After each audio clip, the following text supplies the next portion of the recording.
प्रिय छात्रों, आप सभी का स्वागत है। कक्षा 9वीं गणित विषय के अंतर्गत ब्रिज कोर्स के पठन पाठन सामग्री का हम अध्ययन करेंगे। तो चलिए बच्चों, आज हम परिमाप और क्षेत्रफल के अंतर्गत कार्यपत्र क्रमांक 4 को सरल करेंगे, जिसमें पहला प्रश्न आप देख रहे हैं। आकृति ए का परिमाप 20 इकाई है तथा क्षेत्रफल 16 वर्ग इकाई है, तो आकृति बी का परिमाप और क्षेत्रफल कितना है? सही विकल्प की पहचान कीजिए। यहाँ पे आकृति ए का परिमाप 20 इकाई है, अर्थात इसका जो चारों तरफ भुजाओं की लंबाइयों का योग करते हैं तो 20 इकाई निकल के आता है। और इस तरीके से इसका क्षेत्रफल 16 वर्ग इकाई है, इसका योग कर लिया हमने। अब आकृति बी का परिमाप ज्ञात हो करना है हमें, तो हम इसका परिमाप और क्षेत्रफल ज्ञात कर लेते हैं। और इसमें से चारों में से एक विकल्प हमारा सही है, वो चेक करते हैं कि इसका परिमाप कितना है। तो यहाँ पे हम निकालते हैं पहले परिमाप और फिर निकालेंगे क्षेत्रफल। तो देखें बच्चों, यहाँ पे योग करते हैं। 1 2 3 4 5 6 7 8 9 10 11 12 13 14 15 16 17 18 19 20। तो इसका जो परिमाप निकल के आया है वह 20 इकाई के बराबर है। और इसका जो क्षेत्रफल निकल के आ रहा है वह कुल खानों की संख्या के बराबर होगा। तो 2 3 4 5 6 7 8 9 10 11 12 13 14 15 16, तो 16 वर्ग इकाई इसका क्षेत्रफल निकल के आ गया। अब चारों विकल्प में से कौन सा सही है हम देखते हैं। यहाँ पर हम देख रहे हैं कि 20 इकाई कहाँ लिखा है परिमाप, तो यहाँ नहीं लिखा, यहाँ नहीं लिखा, यहाँ नहीं लिखा, यहाँ लिखा है।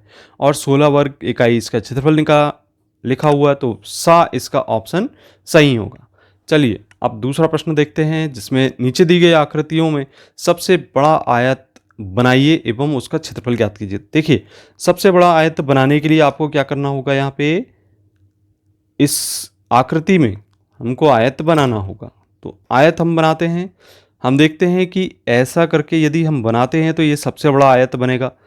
क्या ऐसा करके बनाने में बनेगा, है ना? तो यहाँ पे अगर देखते हैं तो यहाँ पे 3 और 2 5 खाने आते हैं, और यहाँ पे देखते हैं तो 3 और 2 5 खाने आते हैं। लेकिन यहाँ पे लंबाई में देखते हैं कितने खाने आ रहे हैं, 1 2 3 4 5 6 7 और ये 8 और ये 9। ठीक इस प्रकार से इसको गिनते हैं तो यहाँ से 1 2 3 4 5 6 7, हाँ। तो ये जो खाने हैं, यहाँ से जब आयत बनेगा इसको हम पूरे पूरे खाने ले लेते हैं। तो ये यहाँ से हम इसको ले लेते हैं और इस प्रकार से इसको हमने ये ले लिया, इस लंबाई को हम ले लेते हैं। इस प्रकार से इस आयत को हम तैयार कर लेते हैं।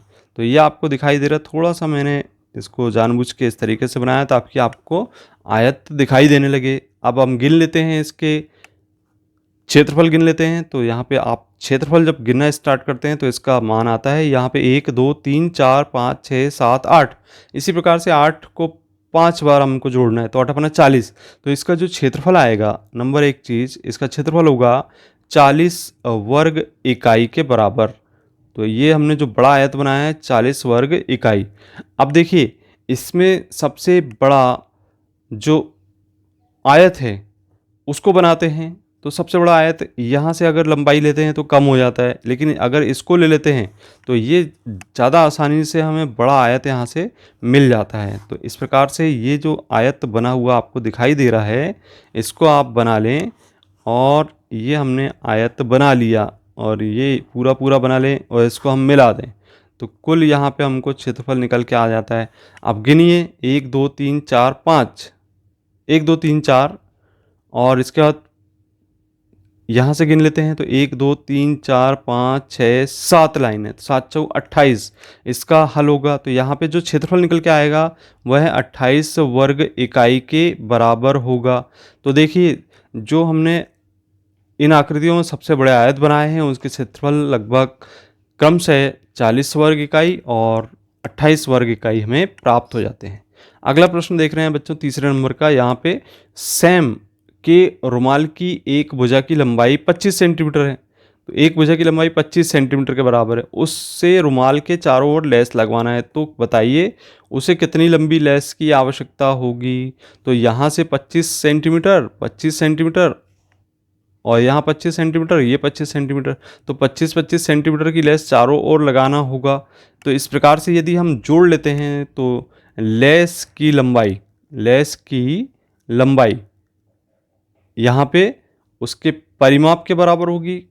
परिमाप के बराबर, तो परिमाप कैसे निकाला हमने, ये 25 सेंटीमीटर एक भुजा की लंबाई है, तो यहाँ पे कितनी भुजाएं हैं, कुल 4 भुजाएं, तो 25 में 4 का गुणा कर दीजिए, 25 चौक कितना होगा 100, है ना। तो 100 सेंटीमीटर उसे लेस की लंबाई लेना होगा रुमाल के चारों ओर लगाने के लिए।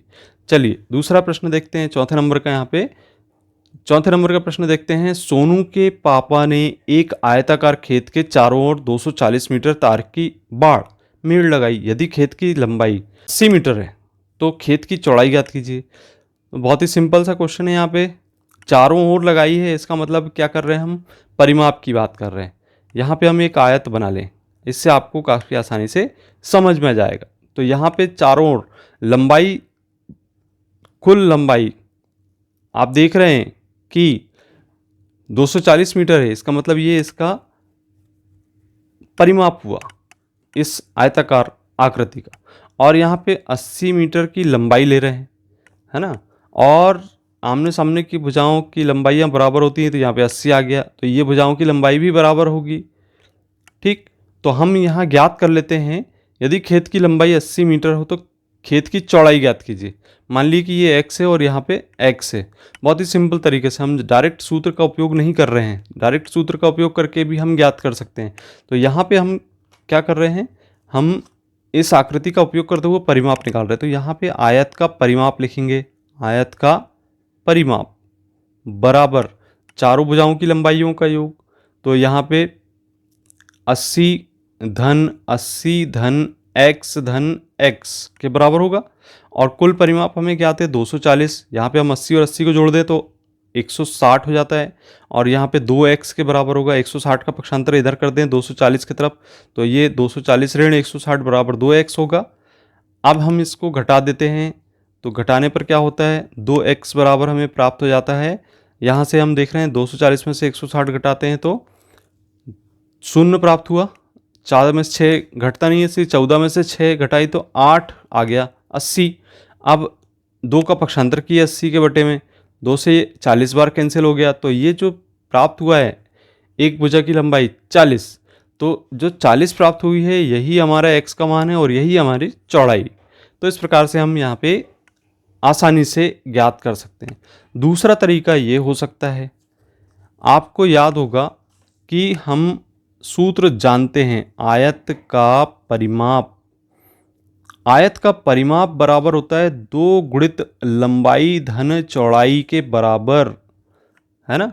तो इसके आधार पे भी हम ज्ञात कर सकते हैं। आप यहाँ पे परिमाप का मान रखेंगे 240 और फिर इसके बाद आप लिखेंगे 2 और लंबाई आपकी 80 है और चौड़ाई को आपने x माना है।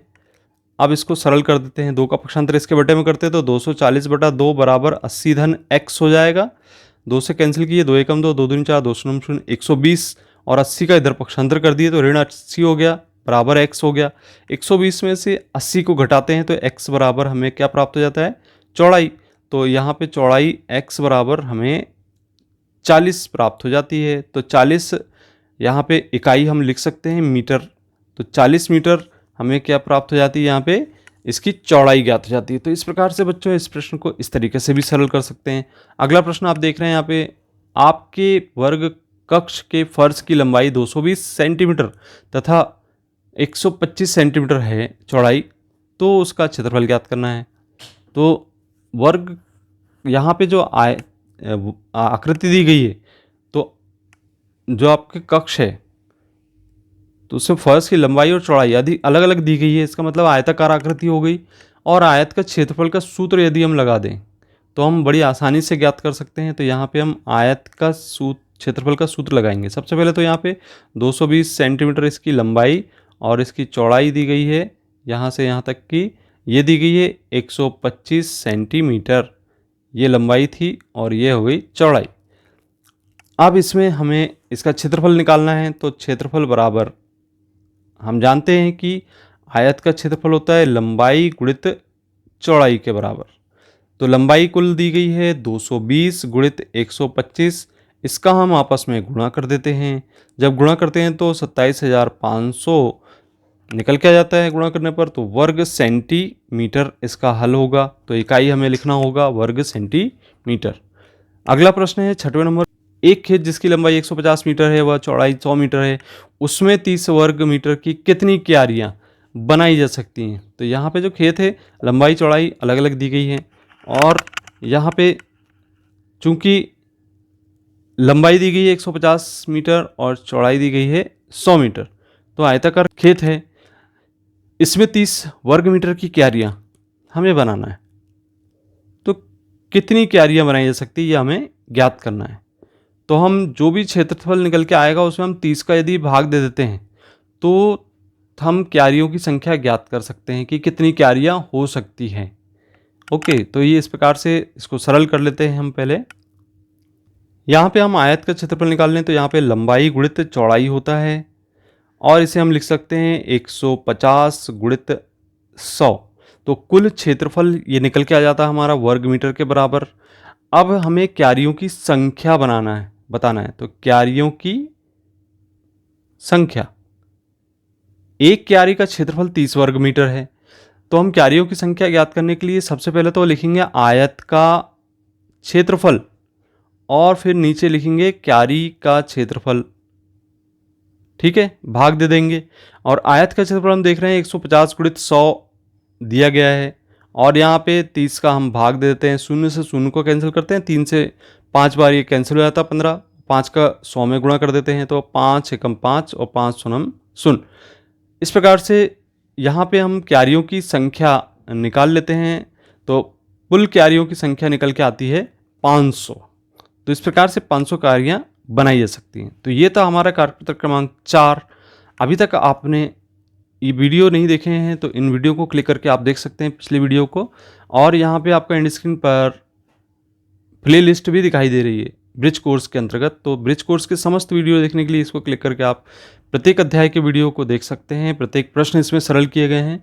इसी प्रकार की वीडियो को देखने के लिए चैनल को जरूर सब्सक्राइब करें। मिलते हैं अगली वीडियो में। धन्यवाद।